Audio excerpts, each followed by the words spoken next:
Wants to throw it to Sewell. He caught it. Billy Sewell on a first down. Oh, yes. The big man dives down the 31-yard line. Oh, that is beautiful.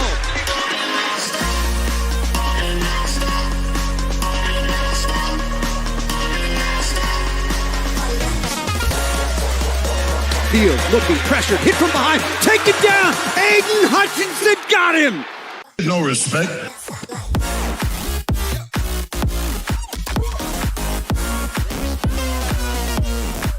So, we look like we're ready. This is day one.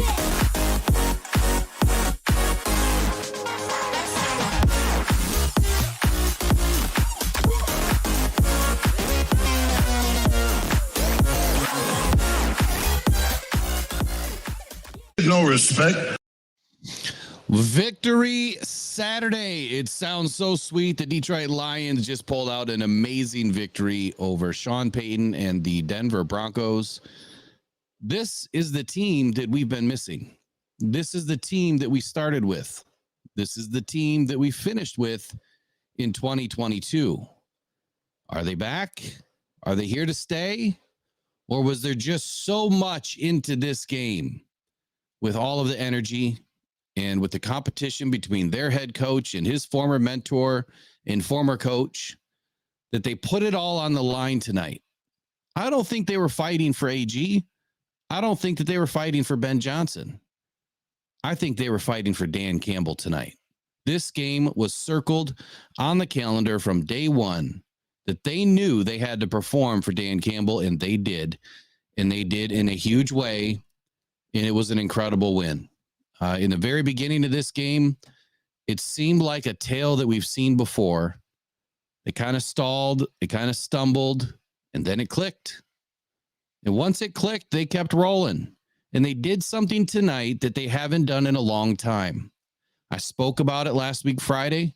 I spoke about it last week in some videos. They needed to keep the gas pressed. Don't let off the pedal. Keep pushing, keep scoring. And you saw it at the very end of this game when Sam Laporta catches his third touchdown through the air. Nobody throws a pass when you're up by 25 plus points and 2 minutes left to go in the game. But the Lions did. And they did because they wanted to prove something to the fans. They wanted to prove something to the nation, to the world, to everybody in the NFL. They're not going away. And they're not going away quietly. And they showed us that tonight. All right, welcome everybody into Rock Down Detroit Lions. Well, we're going to talk about the post-game update, a little bit of a reaction, as you can see. And, man, they played amazing tonight. I'll get the phone lines open in about 30 minutes or less. I'm not going to stay on forever tonight. It's a late night. I'm still not feeling the greatest. But I wasn't going to leave you all hanging tonight. This was a big win. And, man, I just know you guys want to talk about it. So that's who I'm here for, is you guys. Let me get through a couple of statements, and then I'll jump right into the chat. First is my defensive statement. But just like I said, again, this last week, I put videos out. Go check them out. You can go look at the pregame show and find my receipts if you want. But I said they had to stack the box. They had to bring in more linebacker and DB packages to do what? Someone put it in the chat. What did I say they had to do? DB blitz all day, every day. What did we see tonight? We saw Brian Branch. We saw Iffy. We saw Vildor. We saw everybody get into the house. They may not have gotten a sack every single time, but they really lit up Russell Wilson. And they had him so flustered, he didn't know what to do. Why haven't we seen this all season? We did it for a very minor amount of time in the beginning of the season, and then we got away from it. The biggest part of tonight, though, is I think the benching of Jerry Jacobs spoke volumes. They put in Kendall Vildor, who has 4 years of experience. The guy is a dog. He came to play tonight, and he played. I think he got a cheap pass interference call, sometime maybe in the second quarter. I thought it was pretty good coverage. And you know what? I'll take that one because of the way he played the rest of the way. He was where he needed to be, when he needed to be there, and he made some big plays. Here's my only question, though. Would Jerry Jacobs have been hung out to dry like he was all season if they would have been playing the defense that they played tonight? If they would have had Isaiah Buggs in the game like they did tonight? if they would have had somebody on the other end, like Bruce Irvin was there tonight. I think that Jerry Jacobs profoundly was a victim of how AG's been calling these games. When Russell Wilson did not have any time, these DBs did not need to stay sticky. Now, we didn't end up with a bunch of turnovers, but that's okay. They made a bunch of plays. So I guess what I'm trying to say here is I know a lot of you have already, mailed it in on Jerry Jacobs. So a lot of us have. I called him a liability from the very beginning. He showed us some play. And I really think that he's a victim of AG's play calling. And for whatever reason tonight, they totally threw the script away and picked up a new one, because this was a totally different team that we have seen since the Ravens game. So that's my defensive statement. Man, did they play great tonight. They really did.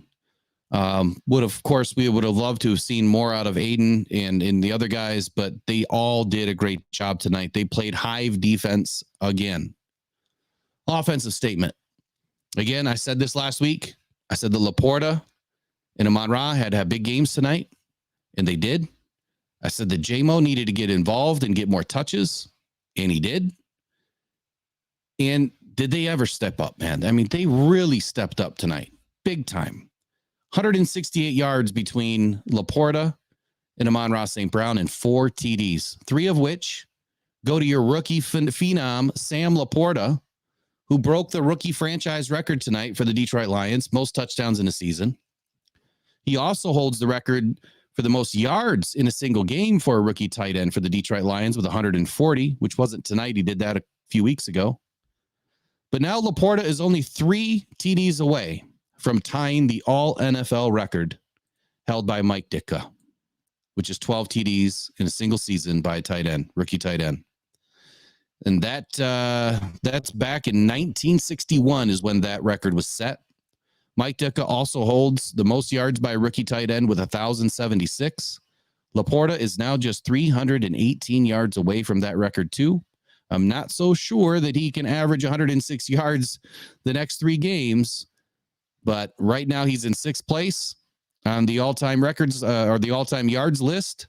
And if I were to guess, if I were to be a betting man, I'd say he can at least get to 3rd place, which is just get to about 900 yards and he'll be firmly in 3rd place. If he does any better than that, I mean, that's great. I mean, he's already had a phenomenal season.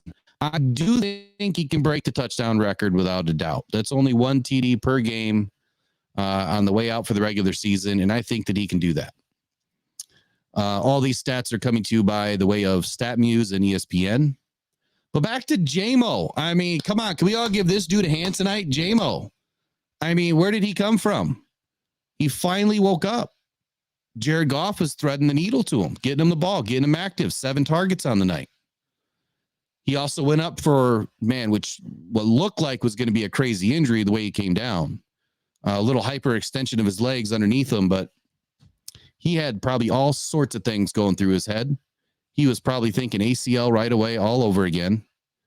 But he rolled off the field, jumped up, and he got back to it. So I love to see his feistiness tonight. Jared Goff actually overthrew J-Mo. So one thing I'm going to finish with right here on J-Mo is Goff can throw the ball to anybody. 5 TDs tonight. You still want Hendon Hooker in? Are you sure? You still want Hendon Hooker to step up and play? I mean, Teddy's retiring now. We kind of got the hint in the beginning of the season, but it was firmed up today. Multiple sources that Teddy's hanging up the cleats. So that means Hendon is right in there at number 2 to start 2024 season. But after tonight's performance up against one of the better defensive backfields in the game, Goff ripped him apart. That's my guy. That's my quarterback. He played great tonight. He had some pretty good protection up front. Not all night, but even when he didn't have good protection, he still played a great game. J-Mo. So he finished the night tonight with some deeper looks, spread the field a little bit, and it really helped the Lions to spread the field. So Goff took a couple of deep shots, like I said, that we really needed to get back to. You got to spread the field. You got to open it up because you got to make sure that that defense has to play you honest. You know, the Lions are winning. Their bread and butter, again, like I said last week, center of the field. They're getting everything over the middle. And they're still using it tonight. They've done it week in and week out. Nobody can stop it. And if it's working, use it. But you have to get, more creative. Ben Johnson needed to get more creative. And I thought to start the game, he was all over the place. Like he didn't know what he wanted to do. And then once they dialed it in, they took off. But congratulations to JMO tonight. Finished top 3 on the receivers list tonight. I think it's the first time he's done it all season.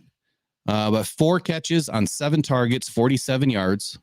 It's not the blazing, type of performance that we're looking for, but it's a step in the right direction. And he was a critical part of this game tonight. The stats sometimes don't tell you the whole story, but my eyes do. I also mentioned last week that Gibbs needed to get involved, and he needed to get involved early. He did. But the thing that I noticed tonight that Ben Johnson did, and I don't know if it helped or hurt us in the beginning. I would say it helped, honestly, is they went 5 straight passes. Now we went, I think 5 and out or 6 and out to start the first drive, but nothing on the ground. And they almost did reverse order of what we always do, which is run to set up the pass. Tonight, pass to set up the run. And then once the pass was working, the run was working. And once you get the run, you can't stop either of them. And it was so funny that in the second half, they switched gears and they went run to the tune of like 150 yards in the second half or 130 yards in the second half.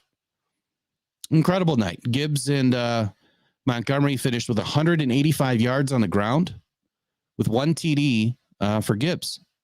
Gibbs now has 792 yards on the ground, 296 through the air. Just this season, his rookie season, he's officially broke 1,000 yards all-purpose tonight with 1,088. 3 games to go. And if he gets 204 more yards through the air and 208 on the ground, he will be the first player to, or at least the first rookie and possibly the first player to do 1,500 since at least McCaffrey did it. And that was not a rookie. That was just last season. As far as playoffs go, the Lions only need a Seahawks loss now to clinch a playoff spot, but I don't think we care about that. We're more worried about, getting to the second seed, the third seed. And yes, the first seed is still on the table. So they're back in the hunt. A lot has to go right. I don't think I'm going to go through it all tonight. I'll lay out a video for tomorrow and we'll talk about it. I put the research in today and there is a chance the Lions got to win every game. I'll just tell you that tidbit right now. They can't lose one. All right, now I'm going to jump into the chat. I love it. Let me see, man. We got about 50 guys in here tonight so far. I really appreciate it. I know it's late. Lauren McQuaig says, let's go. Mile marker 301 in the house. Jim Helmer in the house says, overall, the team looked awesome. Lauren McQuaig says, Melifonwu's coverage looked great tonight. Yeah, Iffy, man, he played out of his mind tonight. He really did. C by C says a complete win. Steve K. Steve K says, then they have to circle the rest of their games. That's true. They do, man. Lauren McQuaig says, I liked Campbell's facial expressions at the end. Controlled happiness. Yeah. You know what I really loved was Sean Payton's meltdown. Did you guys catch the meltdown? He completely melted down. And he was screamed out Russell Wilson. And it was on that TD in the 4th down. I think that he was trying to go for it. And they ended up kicking a field goal. So there was a huge miscommunication there. I'm sure it'll come out later or afterwards. But yeah, incredible to see Sean Payton, the master, right? The mentor, the teacher, melted down tonight.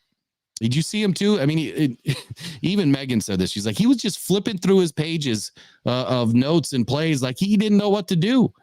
He was completely lost. He was completely lost tonight. It was good. Todd Clark says, would you play hooker in week 18 if it is a meaningless game? If it was a completely meaningless game, I think they're going to put Teddy B in.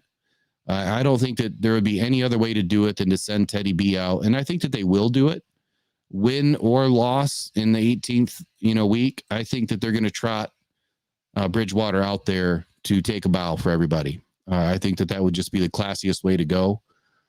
But let's look at it from another direction. If it's a completely meaningless game, I'm on the fence with this one. Do you rest your starters, right? If it's completely meaningless, you can't get the first seed.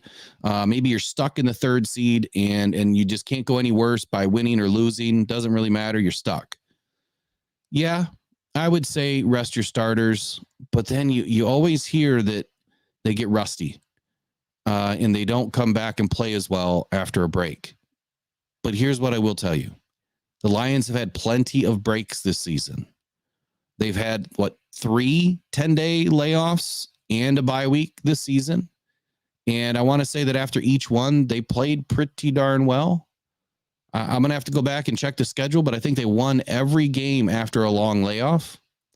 So with that said, rest them. Put Bridgewater in, put Hooker in at the end, or put Bridgewater in, put Hooker in, or put Hooker in, then put Bridgewater in at the end, whatever. One way or the other, yeah, I'd be okay with it. Sorry to make it such a long answer. Eric Myers says, what do you think was made to give our D-line the spark they had tonight? I don't know. And I see some calls coming in already. I was going to open up the phone lines in just a few moments. So whoever is calling right now, I'm not connected. So you have to call back in just a few moments when I open it up. Give me just a moment.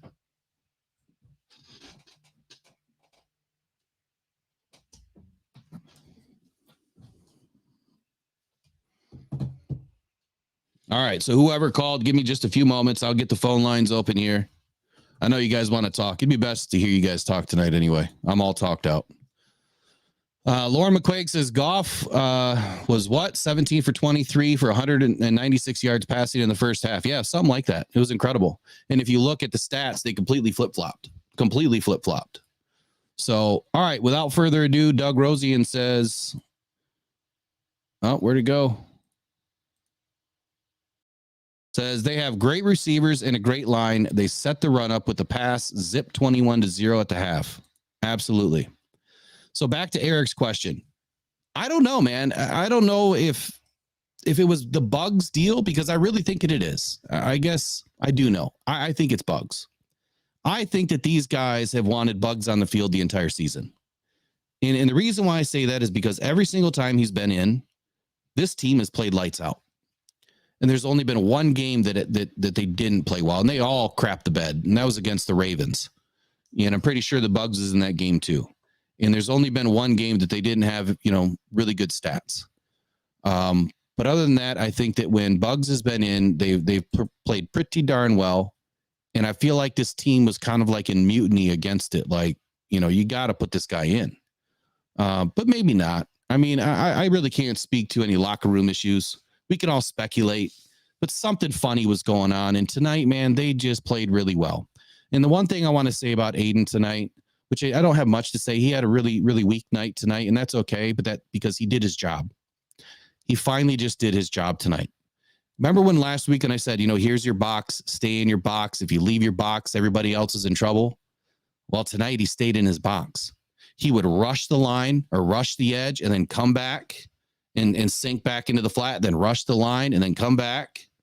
He didn't commit and overcommit tonight. He stayed in his box and he worked his zone.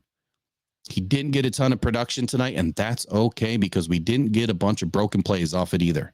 He did get some good pressure tonight at times. And when you combine it all together, that is a well-played game. Play smart, right? Just play smart. That's all they need to do is play smart. So the other thing up there, Lauren, that's a great answer right there, is the 4-2-5. And that was the blitz packages working tonight. It was putting more DBs up in the box. There was times in there I could have sworn we saw 6, but I'm going to have to go back and watch the tape because it could have been an extra linebacker. But we saw 3 down linemen at one point. And when we saw 3 down linemen, I'm like, whoa, I know we don't run a 3-4. So what are they doing? They went to the 3-2-6. And that's the other defense that I've been waiting for them to run. And that's what I saw tonight. And it worked. And it worked multiple times for them to get the pressure that they needed. All right, so let's open up the phone lines. If you guys know the phone number, you can already call. I can only take one at a time, but here we go. 313-312-0348. That is the phone number to call into Rock Down Detroit Lions tonight. And I'm putting it in the chat. And we got a phone call already, so I'll be right back, guys.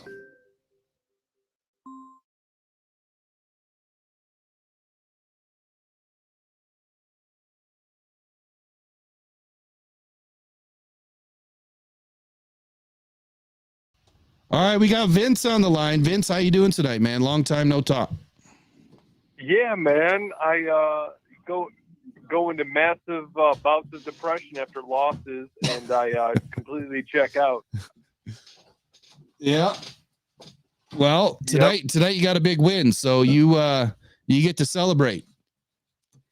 I do. I actually celebrated. I just I went on to Best Buy, bought a 85-inch Samsung just to watch the rest of the season on. There you go. Figured that was a pretty solid move. Is that a Jamar Jefferson jersey you're rocking right now? No, it's an old Adrian Peterson. Oh, okay. Yeah. Okay. I wanted the run game alive tonight. Okay. Which, I mean, that worked out pretty decent for you. In the end, it did. Yeah, it did. Yeah. Yeah, I saw your comment on Derek's thing about one thing to complain about, the offense started slow. That's pretty much all I could complain about, too. Yeah, that was about it. That was about it.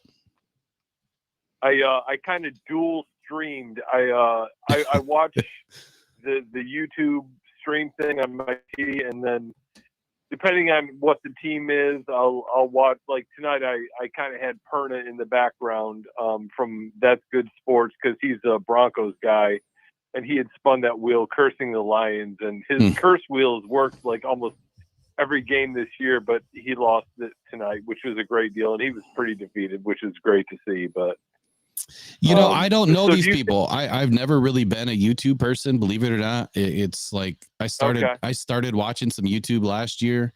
I mean, I've always listened to, podcasts or, like motivational type things while I was driving. I was in sales for a long time, so I'd always listen to motivational stuff. But that was it. I really never did anything on YouTube, and here I am with a YouTube channel. It's kind of weird, but so I don't know all these people, but I'm still learning, What kind of stuff did you sell? Was product wise or whatever? If I told you that, I might have to do something else. I'm just kidding. Yeah, I was in the home. I was in residential products. I was in insurance products. I used to package up and sell other companies. So we were in, the restoration type of world where we go in and acquire other companies and then package them up and sell them. So being on the sales side, I wasn't just the main seller. I was also the trainer and the general manager of, companies. And so I've been on all sides of it, but yeah, 20 years in sales roughly. I used to do marketing for a company that used to go to homeowners, and we were the first people to ever do like a DVD sales training tool or whatever. But anyway, getting back to the Lions, do you think that Motor City Dan Campbell and the Motor City Dan Campbell Fighting Lions, do you think he had to come to Jesus with Aaron Glenn about the defense?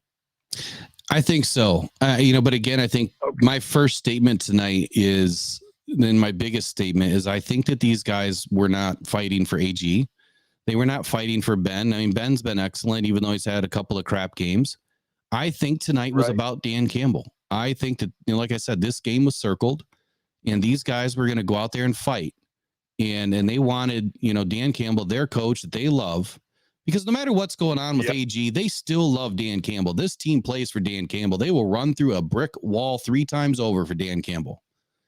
And that's a fact. And we saw it tonight. And I do think, there probably is a component to this that Dan said, look, it's time to dial it up. It's time to do something different. Quit being stubborn.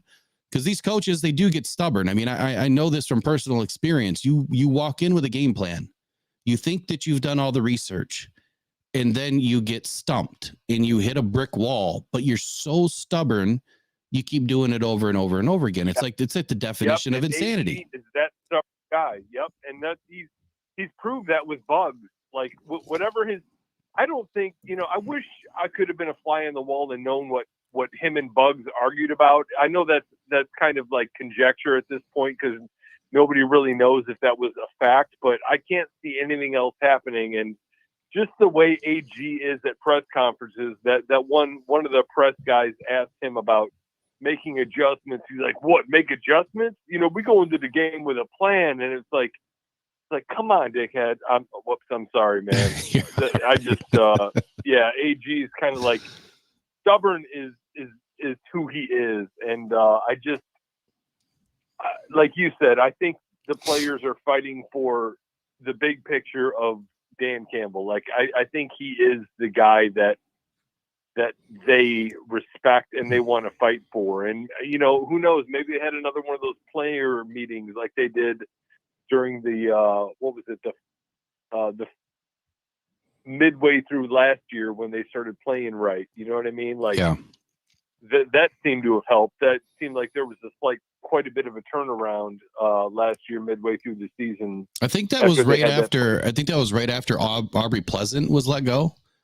And I think that there was that player held meeting in that same week, and then they finally said, "Hey, look, we can come together now and do what we need to do," whatever was said. But yeah, who wouldn't want to be a fly on the wall in some of these rooms and conversations, man? Yep. So hey, Vince, what do you think? Too smart? Well, go for it. What'd you say? Do you think Ben Johnson's too smart for his own good sometimes? I know players have talked about how he's up, 24 hours a day, basically, like scheming and coming up with stuff.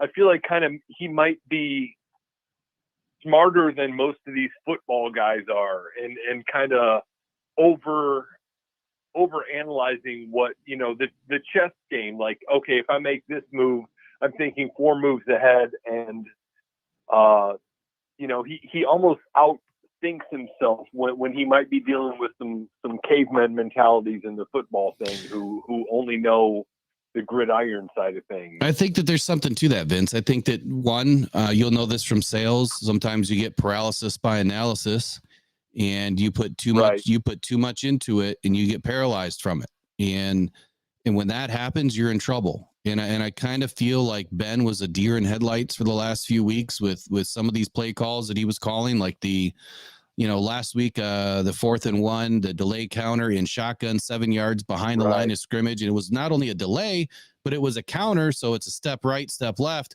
and you're going to get eaten up by Sweat or whomever. I mean, that's just way too far to go for 1 yard. So those kind of plays, bonehead plays, deer in the headlight plays, paralyzed, by all of his analysis. But yeah, sometimes you have to just simple it down. Just get simple with it and play football. That's what it's all about. Just go play the game. Yep. Take what they give you. And tonight they took everything they gave them. Yep. You had mentioned a couple. It was earlier this week or last week, kind of how Dan Campbell was actually, even though Ben Johnson was call playing, like Dan Campbell was responsible for a lot of the wins at the end of the season there. And, he's almost the caveman stuff, although he is, like everybody always says, like, he seems like a meathead, but he's actually a really smart guy. Yep. Like, I feel like maybe Ben overthinks his strategy for, kind of, he almost knows what somebody's thinking, but he overestimates kind of what the other team might be doing. Or whatever. Tonight, I think he called a great game. I think they got off to just a little bit of a slow start. They got it clicking, and then Ben dialed it in, and then it was off to the races from there. We just needed the defense. I mean, look, Derek said it perfectly during his tailgate show tonight, or maybe it was after, whatever his live stream show is, that the defense won the first quarter for the Lions, because they kept the Broncos out of the end zone, and the offense finally took off in the second quarter. And that's what we needed tonight. We needed the defense to step up and just make a few plays. The offense finally figured them out, and then they pressed the gas pedal, and the rest is history tonight. So Vince, I appreciate you. I appreciate you calling in tonight. Enjoy that 85 incher, man. That's awesome. Right on. All right. I appreciate you, man. All right. We'll talk to you next week. See you, Vince. Bye-bye. All right. Bye.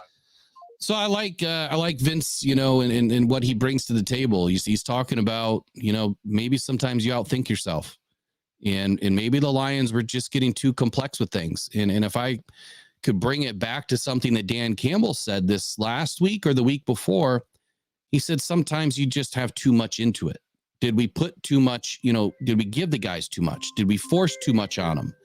And sometimes that really slows everything down. We got another caller in. I'll be right back.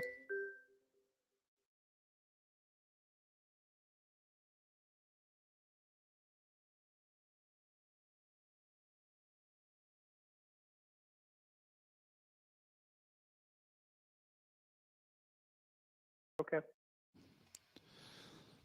All right, so we got SW Lion on the line. We got Pete. Pete, how you doing tonight? Oh, well, I'm doing great. Will, how about yourself? I'm doing wonderful, man. I'm feeling great. I'm feeling a little more energized tonight after this great victory. So, Well, I had to call in after that game. I tell you, this is I was beginning to wonder if either of our coordinators were ever going to figure it out. And I think tonight they finally showed signs that they are figuring it out. It was the best game that both of them have called all year by far. I think so too. And I think that we learned something about this defense, and that's that we have some players. They've been hiding some plays, and they called a totally different defense tonight. And I can't wait to look at the tape. But let me ask you a question from what you saw tonight. What do you think was the biggest change on either offense or defense? I mean, you don't have to get all super technical with it or anything, but or what did you think that the guys did differently tonight that made this big change tonight? Well, let's start with offense. I've been calling for Gibbs and JMO to be more involved in the passing game. Mm-hmm. And I think we were beginning to see that tonight. And, the nice thing with Gibbs especially, and I tell you, this is something I think they can do more and more.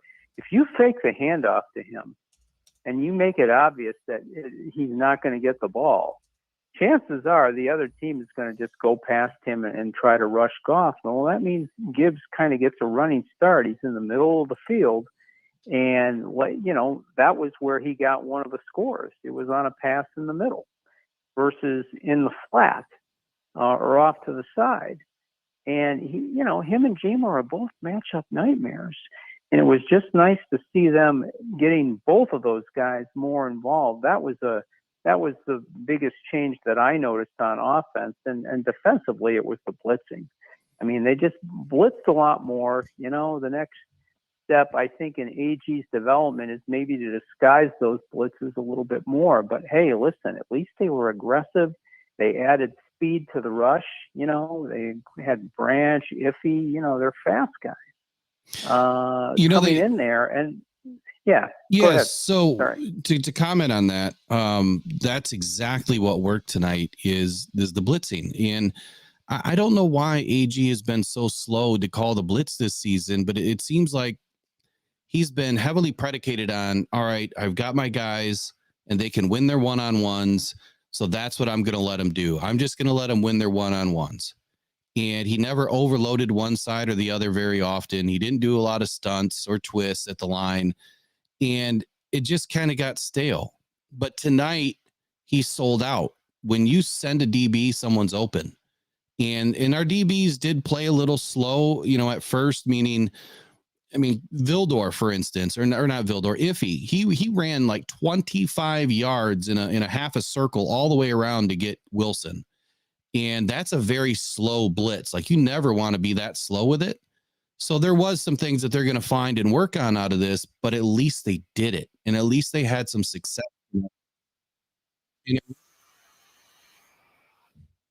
Tonight, I really feel like they got their mojo back. I just hope they can keep it. They played aggressively, and what a difference when you give Jared Goff some time. Yeah. I mean, when he has time to throw, he's a really good quarterback. I don't know if you heard the stat during the game, but not only did he have time, but he was zipping the ball out in 2.5 seconds tonight. That's how quick he was getting rid of the ball, and he still had time. Yeah, and I just think he felt more confident that he was being protected. I mean, some of these prior games, I know there are a lot of people who say he's not athletic, and I'm not going to tell you that he is. But I really think he was under a lot of pressure. I don't think that they were protecting him nearly as well as they did tonight. No, I mean, if you look at the previous game or the previous two games, I think the stat line says Taylor Decker was responsible for 6 sacks on Goff. 6. Mm-hmm. And that might have been the last game or the last 2 games combined. But when your blind side is failing to protect you, one, you're not going to see it coming. You're going to hear it at the last second if you hear it at all. Yep. And that's where the fumbles come from. And that's where the loose balls come from, or the bad throws come from, and the interceptions come from when you get hit as you're thrown. And sometimes fans just don't see it. Yeah, and the thing of it is with the defense, it's like I'm thinking, my God, I never thought I would say this, but maybe he's blitzing too much. Because it seemed like they were blitzing on virtually every play, but I'm thinking, oh, that's okay. Okay, you're bringing in a new wrinkle, and I'm happy to see it. I'm happy to see them. I think understanding that we can't just sit back. We can't let these quarterbacks be comfortable, and that was a big change. It was, and immediately when they threw that first pass for I don't know, was it 30 yards? Opening play to was it Sutton? I think that there was Wilson to Sutton in the very beginning of the game. And I was like, oh boy, here we go. The middle of the field's wide open. It was literally the first thing that I wrote for my halftime show. And I didn't say it because they finally dialed it in. I didn't say all of what I wrote because I was pretty upset about it, but they finally dialed it in and they shut a lot of that down. Now there was some questionable moments in tonight's game, some questionable calls and no calls on both sides.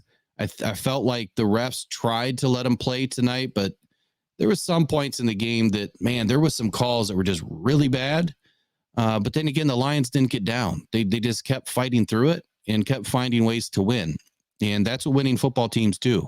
And they showed tonight that they were winning football team. And Will, the only criticism I have, and this is going to really sound like nitpicking, but, I noticed after they got that kill shot touchdown at the end, and by the way, I was glad to see him go for it because, it's a crazy game. If you kick a field goal, imagine how you would feel if they block it and run it back for a score. So I was glad to see him go for it on that 4th and 2. It's like it would be just the Lions' luck to have the kick blocked and run back for a score. Mm-hmm. So, but after that, they have Iffy on special teams. On the kickoff, I'm thinking, the guy is starting now. I love Dave Phipp. He's a quote machine in his press conferences, but you can't have Iffy anymore. He's starting. Right. Yeah. Well, these Lions aren't afraid to have their guys play 3-way. I mean, you look at Malcolm Rodriguez.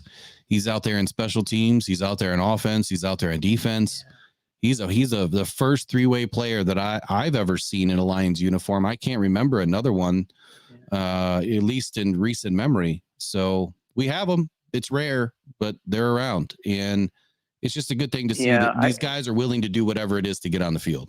Oh, without a doubt. I mean, if he is willing to do it, if I were the head coach, I'd just go to Dave and say, look, man, he's starting for us, and right now, frankly, I think he's our best safety, at least of the ones who are available. Well, I hope we get CJ back. I mean, I know it's going to be a long shot to get him in, but if we get CJ Gardner back, can you imagine how much more amplified this game could have been tonight?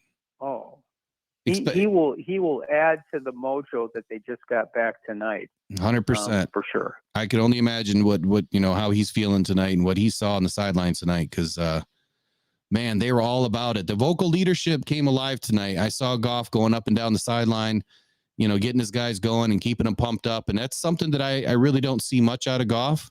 So I don't know if Herman Moore got to him. I don't know if, some of these other, talking heads got to him, but someone got to him, or, maybe Goff just finally turned over a new leaf. I don't know, but I like it. I give Goff a lot of credit. I mean, I think he showed a lot of character to bounce back, because I'm sure, these guys will say they don't really pay attention to it. He hears the chatter.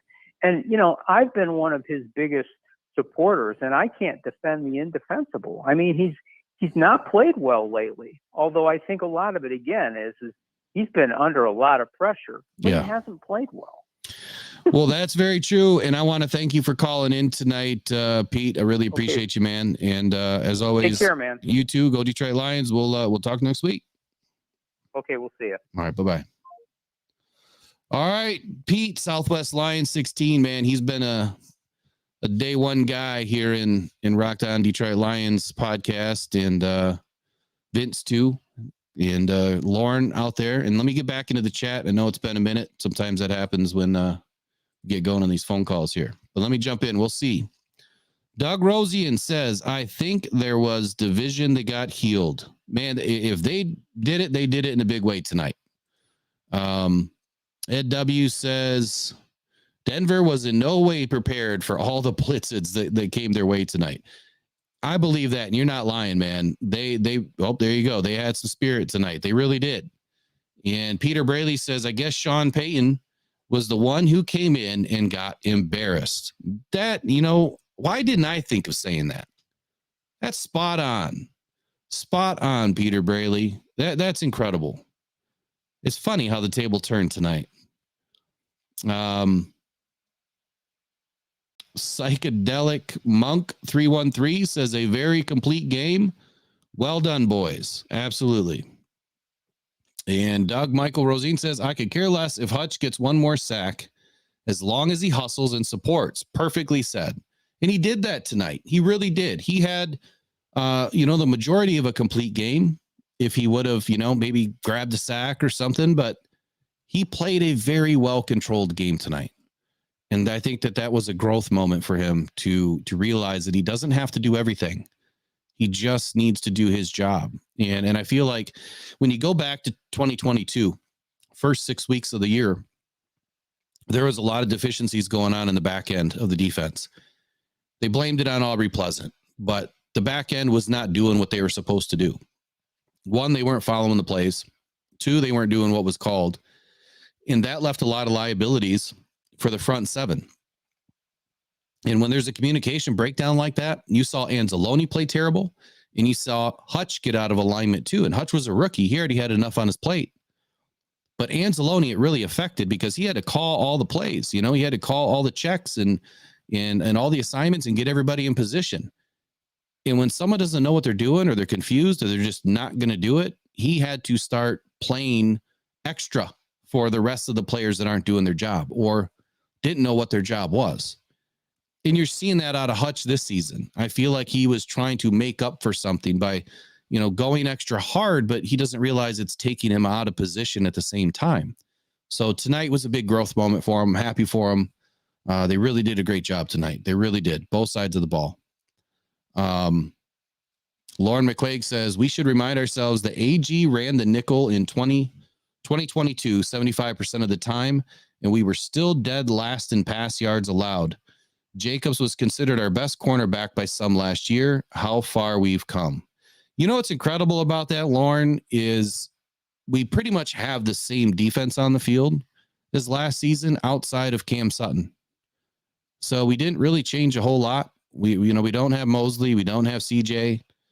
And now we don't have a Liam on the field. But we pretty much have the same defense.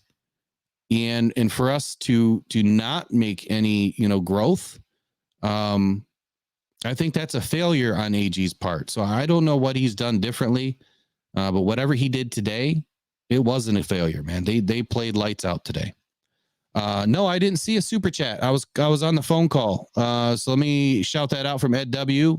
I appreciate that. Whoever said that. Ed W says, thank you, Ben J, for getting JMO involved in the game early and often, especially against the single high safety and bug set defense tempo early. Love it, man. Love it. Love it.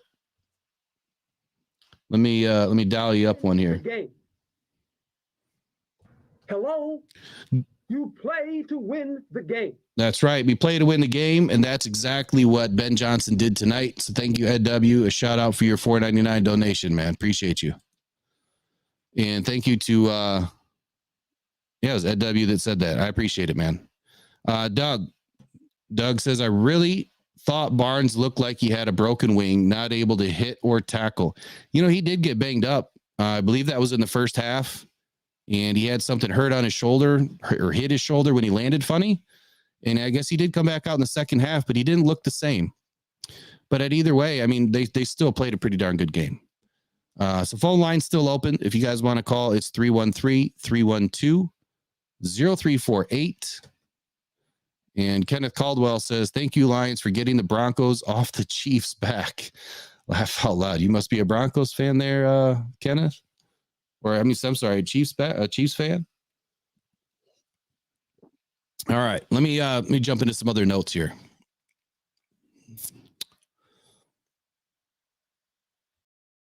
I want to go down to a few notes there towards the end of the game.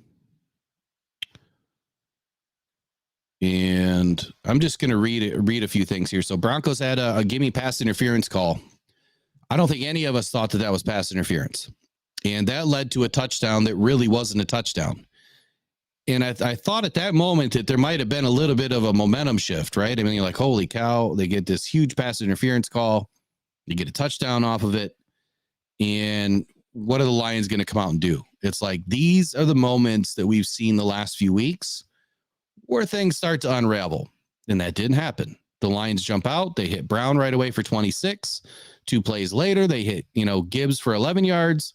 Then Gibbs had a huge gain for 34 yards, all the way down to the 4-yard line. Then 2 passes later, Laporta for his second TD in the end zone breaks the rookie franchise record.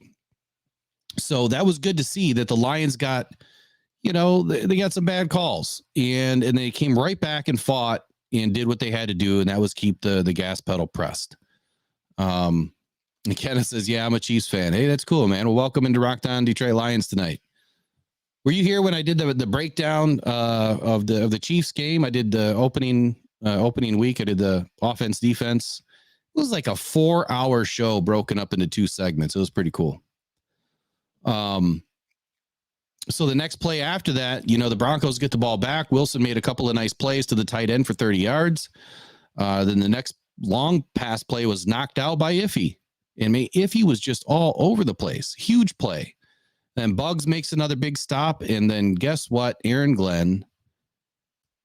My note says, guess what, Aaron Glenn? Leave him in and quit playing games with this man. This Lions team plays like men possessed in every game that Buggs is in. That's what I wrote when I saw it. So, Aaron Glenn, I hope you got the message tonight. Don't mess with Buggs, man. Keep him in the game. So right after that, though, they sent Iffy on another safety blitz. He got held up at the line, but they kept doing it. They stuck with it.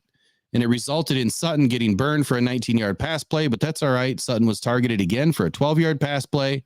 And then Sutton came up with a huge play to knock the ball out on the other Sutton for the Broncos. And then there was a penalty on the Broncos touchdown. What a mess this whole play was.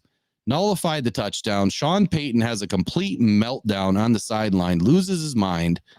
Broncos kick a field goal. It was at that point that I knew the Lions were going to win and that there wasn't going to be any meltdowns by the Lions tonight.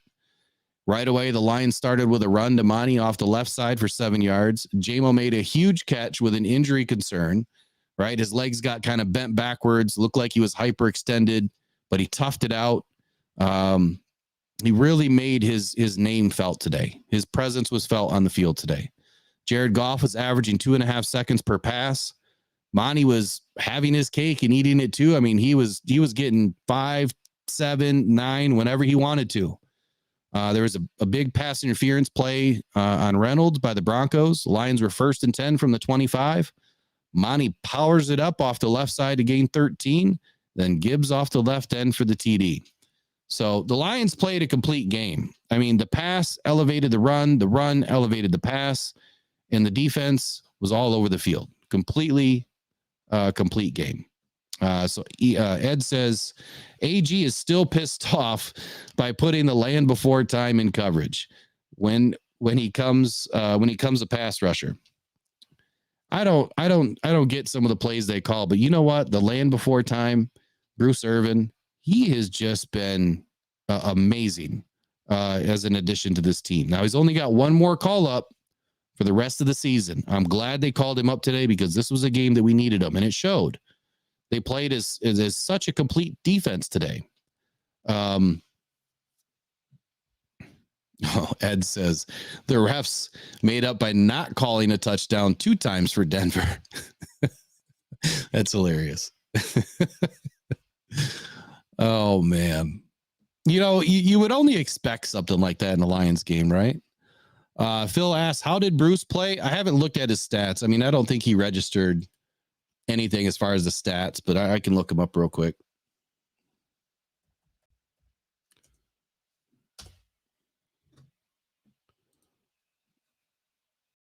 And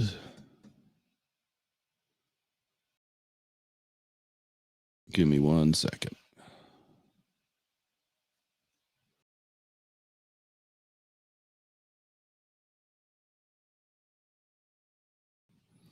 All right. So Bruce Irvin, really had a nice game tonight was Kendall Vildor. I don't know if I already spoke about him yet. Now, he didn't register anything other than pass defense and a QB hit, but man, he was all over the field tonight. He really played a nice game. Come on, where are you, Bruce? Yeah, like I said, I don't think he registered anything tonight. I don't even see him on the stat line. But he brought a lot of good pressure tonight. Again, another guy that's not in the stat line, but he affects the game. Aiden Hutchinson only had 4 tackles tonight, 1 pass defense, 1 QB hit. I don't know the pressures that usually comes out tomorrow. But as far as this defense playing a complete game, I mean, when you look at this stat line, Alex Anzalone was our leading tackler with 12. 1 tackle for loss, 1 pass defense, 2 QB hits. And like I said last week, Friday, Alex Anzalone needed to have a big game tonight, and he did. So that's really it, man. It's use your players in a way that works, right? I mean, why would you do anything different? Why would you continue to call a game as a defensive coordinator if they don't work? I mean, if the plays don't work and you keep running it over and over and over and over again, teams figure you out. And I think AG, I mean, to Pete's, point, did Dan Campbell finally, do something about it? I'm sure he has. I'm sure he's done it plenty of times throughout the season. But like Dan always says, and Brad Holmes always says, they bring in the coaches to do their job, and they expect and trust that they'll do their job. I don't know if they're micromanaged, but I would say this: whatever happened after the last loss totally changed what happened today. I really feel that whatever they did in the locker room today or this week and on the practice field this week and how they set up for this game hopefully changes what the outcome is going to be for the last 3 games. What we've seen on the field today was a completely different team that's been missing, and what they did worked. And I hope that AG sticks with it. It doesn't matter that other teams have seen it. You just disguise it now. You find a way to disguise it. Ed W says, which was the biggest surprise? Barnes, Iffy, and Vilmore. Yeah, all of them. Vildor, all of them did excellent job. Eric Meyer says, Will, do you think that Ben's improved play calling has anything to do with his name coming up with a possible Chargers head coach? That's an interesting question. If you guys can't tell, I'm struggling with the throat tonight. It's a bit tired. So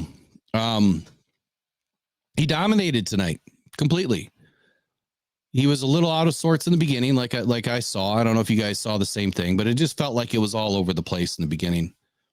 And they dialed it in pretty quickly.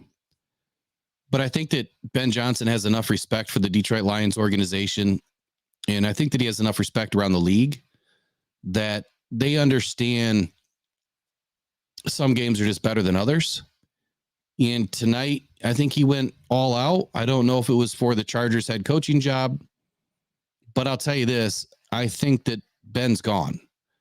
I've always felt like that, ever since we brought him back, that we were only going to get him for another 1-year rental. If the Lions can hang on to Ben Johnson after this season, I would be shocked. I would be really shocked. Here's my question. Do you think that AG just won his job for another year after today?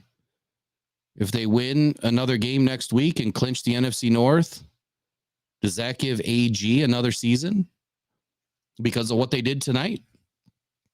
I think that's the bigger question to me. I think that AG's kind of been, 1 foot out the door, but he's 100% into this team, if that makes sense. Yeah, Onwuzurike played tonight. He did. Matter of fact, I think he was on the stat sheet too. 1 tackle, 1 total, 1 solo tackle. I don't know if Onwuzurike will be around next year. I don't even know if he's signed through next year. I think he is, but I don't think he's around next year. They've got to cut bait on some of these guys that are constantly injured and second round picks that aren't affecting the game. Pascal did step up in a big way tonight. He really did. I see that, Doug. Justin Bauman says the start was 2 coaches knowing each other very well. They countered each other the first 4 drives. It was like a chess match, wasn't it? And then it just who could figure out who first. LFG says, I hope AG isn't retained. The only thing that I'll say about AG is I hope that he gets an opportunity at a head coaching job. I think that we would all love to get those 3rd round picks. You get 2 of them for 2 seasons. That would really help this Lions team. But Ed W says, no AG, this was enough. It's one of those things, man. It's like if he really dials it up the next 4 games and gets us a playoff win, then you see the defense totally change and transform. It'll make me call into question, were they saving something? Were they hiding their playbook because they knew that they were going to need it at the end of the season, or they knew that they were going to need it in the playoffs? I'm hoping that I'm right. Like, I'm hoping that they did that and that we see a totally different team the rest of the way out. When I saw 3 down linemen tonight, I mean, I couldn't believe it. I haven't seen him run, like what could have been a 3-4, but it was like a 3-2-6. And that's something that I've been looking for all season because it cures a lot. It opens you up a lot too in the run game, but the Denver Broncos didn't really have a run game. And if you got enough guys in the box, you can satisfy both sides. Eric Meyer says, I hate to lose Ben Johnson. I think Aaron Glenn is back unless they find a DC that could take us to the next level. All right, so here's the shocker question for you guys tonight. And I was going to do a video on this, but I decided not to. What do you guys think about Bill Belichick? Come on, you can roast me about it.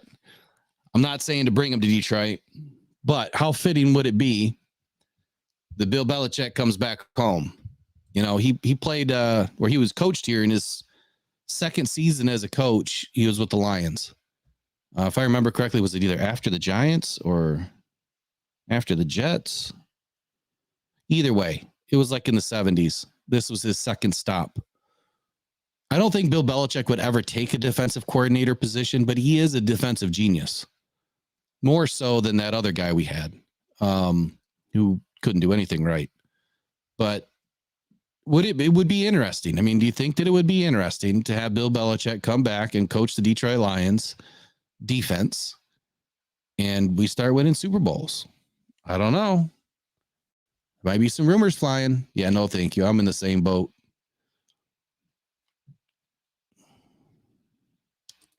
LFG says the 3-2-6 is a genius alignment against a very poor run offense. Yeah, Russell Wilson looked like he was struggling big time. Yeah, as a DC, Doug. As a DC. Not to coach, as a DC. But here's the thing. Would Bill Belichick ever want to be under somebody? I think that Bill wants to take the next step, maybe to be a GM, and maybe he'll be a GM for the Chargers or something like that. We'll see. At the end of the day, does Ben Johnson make his way to the Chargers? Quite possibly. That is an offense that he would love to coach. And he has very similar traits, on that offense with this offense. And he's got a heck of a quarterback out there if he does make the journey, to the Chargers. George says, rocked on. I can't wait to see you and Syndicate collaborate. We do. We do on Friday nights. We did one Friday, and then the Friday before, we started doing some collaborations on Friday nights to do the Friday night breakdown, kind of talk about the game before the game. And we do have some pretty cool stuff planned this off season. And it may start before the off season starts, but we'll see how it goes. I'm not going to release all the plans just yet, but let's just say we're cooking. We're cooking on something. And we want to do it big and we want to do it right. And it's all about the fans. That's the only way to do it.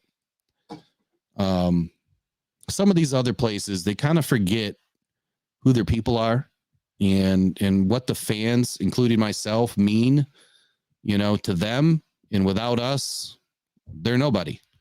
So we want to make sure that everything we do is always about the fans. And that's why most of us started this, was to give a fan perspective. Even though I'm taking mine, I'm going to get credentialed at some point and really try to get inside and get more information, but always keep it about the fan. I don't want to be, I don't know. It's always about the truth, honesty, and transparency to me. I want to give you the truth, the honest opinions, the facts, the stats, back it up with, some good conversation. And I think that's just a good way to do it. I don't know. I don't want to fill it full of political stuff. You know what I mean? Like, I don't want there to be political type energy in a company or something like that, where you have to do things a certain way. You have to walk a fine line and walk on eggshells. But at the same time, we want to be professional about it. So I don't know. We'll see. We got a long way to go before we can get there.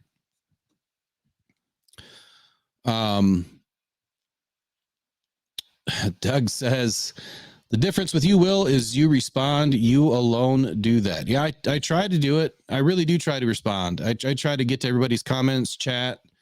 I try to do the best I can. It's all about having a producer, and I'm still waiting. I had someone. I had Andy, and Andy's just got too much stuff going on right now. And after his stroke, family's probably the most important thing that he really needs to focus on. I'm not saying he won't be back. It's just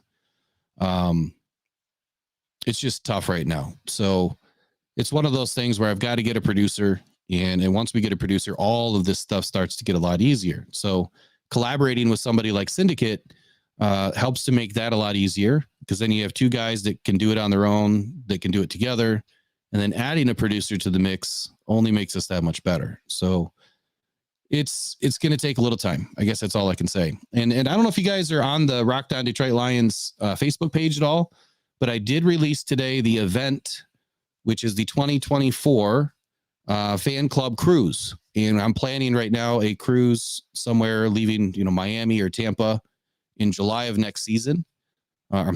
July of next year, not next season. And it's to kind of get Lions fans together. You get to meet Lions fans from all around the world. You celebrate the season before, you celebrate, the season upcoming, and we'll do some fun stuff. We'll do the podcast off the deck somewhere a couple of times, throughout the 5 nights or 7 nights, however long we're there. Maybe we'll do it every day. There'll be some things planned, maybe as a group once or twice through the time. And then you're kind of on your own to enjoy your own vacation. But passing along amazing savings to everybody so that it's, really inexpensive. It's an all-inclusive type of affair, and do something that's never been done before. There has never been a huge group put together to celebrate an NFL team as a fan club. So we want to be the first ones to do it. We're trying to put it together, and I released that event on the Rock Down Detroit Lions page on Facebook. And then we will figure out how to add it to this, or maybe I'll make videos about it so that it can be referred to. But all the information will be handled probably by January 15th.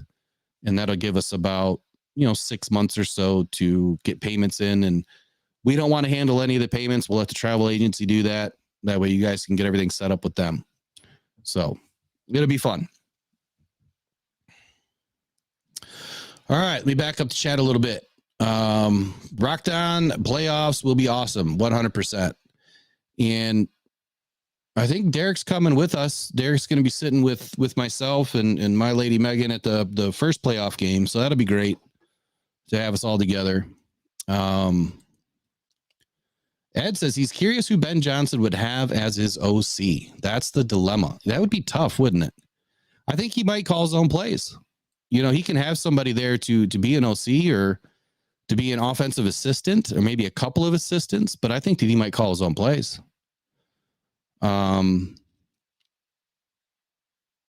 George says, I love the defense tonight.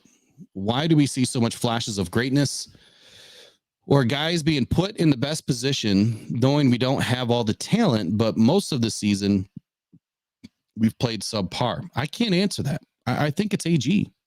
I think it's him being stubborn. I really do. I really think that he's just stubborn. I think he gets into this fit of we're going to run this set of plays, this defense until it works. And it doesn't work. And he just keeps on doing it. I mean, I think he tries. I really do. I just think tonight he did something different for once and it really worked. And I think that also works when, I mean, let's just call a spade, right? If you're running the same defense all season, and then all of a sudden in week 15, you do something totally off the wall, ain't nobody going to be ready for that. They have zero tape on it. So that's what they did tonight. They totally caught the Broncos off guard, 1,000%.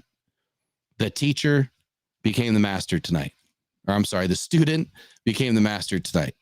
He did what the teacher should have done. And I thought that was just hilarious. Mr. Natural 467 says a Lions win feels like New Year's Eve. Hey, it's New Year's Eve almost every night here in Rockdown Detroit Lions, man. We tried to do it. Lauren McQuagg says, where are the likes? Likes. Yeah, does that mean like my stream?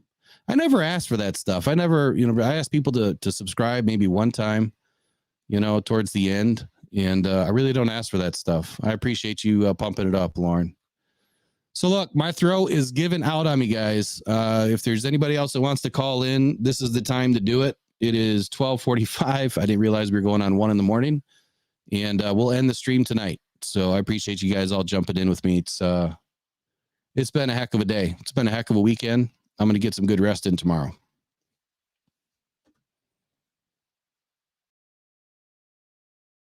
Doug says he got freaking put in a fishbowl.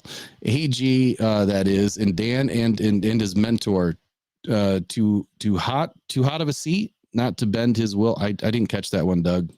Sorry, I just butchered that whole thing. Lord McQuaig says we played a 4-3-4 with a couple of DBs. They weren't good in man coverage. Enter Vildor and Melifonwu with CJGJ coming back, and the nickel is back with blitzes. What we saw tonight, loved it. Lauren, did you see the 3-2-6 that we ran tonight? It was incredible. And I got to go back to the tape.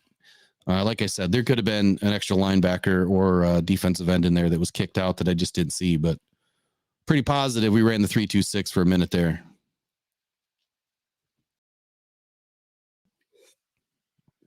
All right, y'all. I really appreciate you. I'm going to sign off tonight. So again, if you're new and you're just now catching this tonight, like I always do, I'll let you guys know you guys have been the best supporters and sponsors of this channel just by subscribing. If you're new, just check below and make sure you're subscribed so you know that when we're going live or putting videos out, it helps to hit that little notification bell, right? And of course, give us a like before you leave. If you like the conversation that we're having and the type of content that we're putting out, give us a like. It helps pump us up, I guess, with this algorithm thing that I'm learning about. And of course, we appreciate you guys anytime that you come in. We don't ask much. We just ask you to come and check us out. That's it. Join the party. 5 TDs. Yes, sir. Whoever just said that. 5 TDs by Jared Goff. Let me finish with Jared Goff. Let me go back to his stats. This dude balled out tonight. 24 of 34, 278 yards, of which about 200 of that came in the first half. 8.2 average, 5 TD, interceptions. I hate how ESPN does that and auto plays their videos. Anyway, 2 sacks for 15 yards, 76.4 QBR, which is actually pretty good, and 134.6 rating.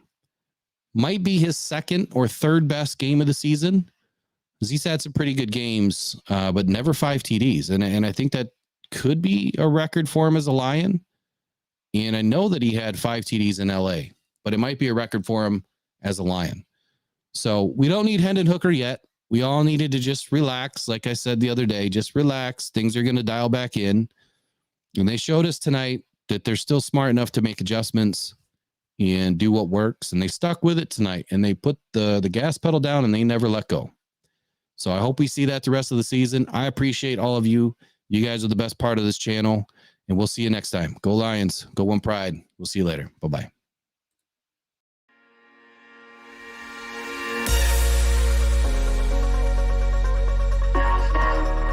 Wants to throw it to short. He caught it. He's going a first down. Oh, the big man dives down the 31-yard line. Oh, that is beautiful.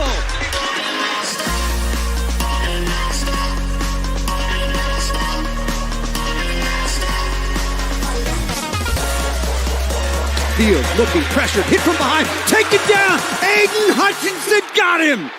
No respect.